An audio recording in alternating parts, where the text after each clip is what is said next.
شیطان چاہتا ہے کہ انسان کے ذہن کو گناہوں کی طرف راغب کرے، یعنی جو شخص، اور یہ ابتدا سے ناظرین یہ سلسلہ جاری رہتا ہے، یعنی جب انسان توبہ کی 4 شرائط کے ساتھ توبہ کر لیتا ہے اور اپنی توبہ کو مؤخر نہیں کرتا، اس وقت بھی شیطان انسان کی عقل، انسان کے ذہن کے دروازوں پر دستک دینے کی کوشش جاری رکھتا ہے۔ لیکن جب انسان دل کے 7 دروازوں کو بند کرنے میں کامیاب ہو جاتا ہے تو اس وقت شیطان کا یہ وار، شیطان کا یہ اٹیک یہ بہت زیادہ ہو جاتا ہے۔ ناظرین کرام، انسان کے ذہن میں گناہوں کے حوالے سے جو خیالات پیدا ہوتے ہیں، اور یہ خیالات شیطان کی جانب سے پیدا ہوتے ہیں، یہ 5 قسم کے خیالات ہیں۔ 5 قسم کے گناہوں کے خیالات انسان کے ذہن میں شیطان پیدا کرتا ہے۔ یہ اب تحریر فرما لیں۔ اس میں شیطان کا جو پہلا اٹیک ہے اس کو کہتے ہیں حاجس۔ حاجس کہتے ہیں ذہن میں گناہ کا خیال آنا،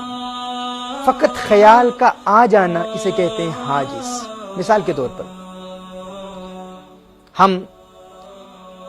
کسی روڈ پر چل رہے ہیں اور ذہن میں ایک خیال آیا کہ کوئی غیر محرم عورت ہمارے پیچھے آ رہی ہے، فقط یہ خیال کا آ جانا اسے کہتے ہیں حاجس۔ اب خیال کا بار بار آنا، بار بار شیطان کا انسان کی عقل کے دروازوں پر دستک دینا، بار بار انسان کے ذہن میں اس عورت کا خیال آنا، اس کو کہتے ہیں خاطر۔ خیال کے آنے کو کہتے ہیں حاجس، خیال کا بار بار آنا اسے کہتے ہیں خاطر۔ اس کے بعد انسان کا اپنے ذہن میں یہ منصوبے بنانا، کیا میں اس عورت کو دیکھوں یا نہ دیکھوں، اس کو کہتے ہیں حدیث نفس۔ خیال کے آنے کو کیا کہتے ہیں حاجس، خیال کے بار بار آنے کو کہتے ہیں خاطر۔ انسان کا ذہن میں منصوبہ بنانا، یہ سوچ پیدا کرنا، یہ خیال کیا میں دیکھوں یا نہ دیکھوں، اس کو کہتے ہیں حدیث نفس۔ اس کے بعد جب انسان منصوبہ بنا لیتا ہے، اپنے ذہن کو تیار کر لیتا ہے، اور انسان کا غالب ارادہ یعنی ذہن کی غالب جہت اس طرف چلی جاتی ہے کہ میں نے دیکھنا ہے، اسے کہتے ہیں ہم۔ یعنی ایک مغلوب سی مزاحمت انسان کے دل میں موجود ہوتی ہے کہ میں نے نہیں دیکھنا، لیکن غالب جہت یہی ہے، غالب ذہن یہی ہے کہ میں نے حرام کی جانب دیکھنا ہے۔ یعنی مثال کے طور پر اگر 90% انسان کے ذہن میں یہ خیال ہے کہ میں نے اس عورت کو دیکھنا ہے تو اسے کہتے ہیں ہم، اور 10% پاسبلٹی ہے ذہن میں مزاحمت ہے، دل کہہ رہا ہے کہ نہیں دیکھنا چاہیے، گناہ ہوگا، میں توبہ پر استقامت حاصل کرنے کی کوشش کر رہا ہوں، میں ایک مدت سے جد و جہد کر رہا ہوں، دل کے 7 دروازے بند کرنے کی کوشش کر رہا ہوں، یا بند کرنے میں کامیاب ہو چکا ہوں، اب شیطان چاہتا ہے کہ ان دروازوں کو ایک مرتبہ پھر کھولے، میں کیوں دیکھنا چاہتا ہوں، میں کیوں ارادہ کر رہا ہوں۔ اگر 10% یا 20% یا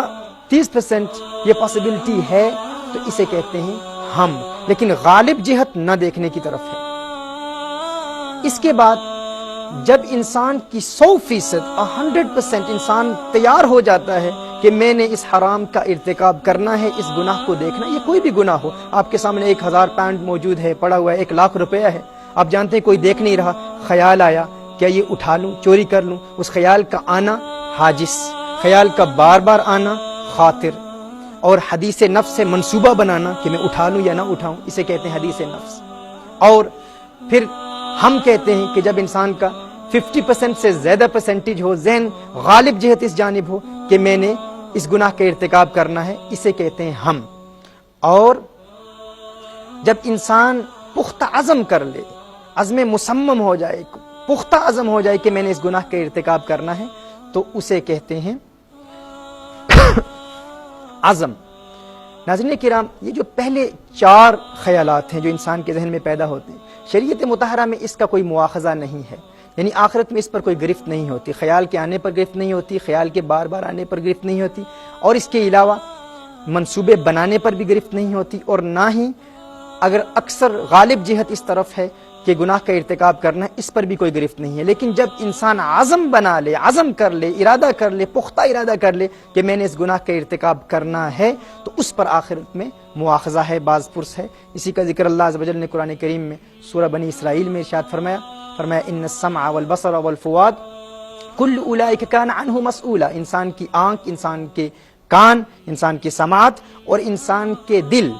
ان تمام پر آخرت میں مواخذہ ہوگا۔ اگرچہ انسان گناہ کا ارتکاب نہ بھی کرے لیکن جب عزم کر لیتا ہے تو آخرت میں مواخذہ ہوگا۔ ناظرین کرام، توبہ پر استقامت حاصل کرنے کے لیے ہمارے لیے یہ جاننا نہایت ہی ضروری ہے کہ اگر یہ خیالات آئیں، جو ہی شیطان ہمارے عقل کے دروازے پر دستک دے تو فوراً ہم نے 5 کام کرنے ہیں۔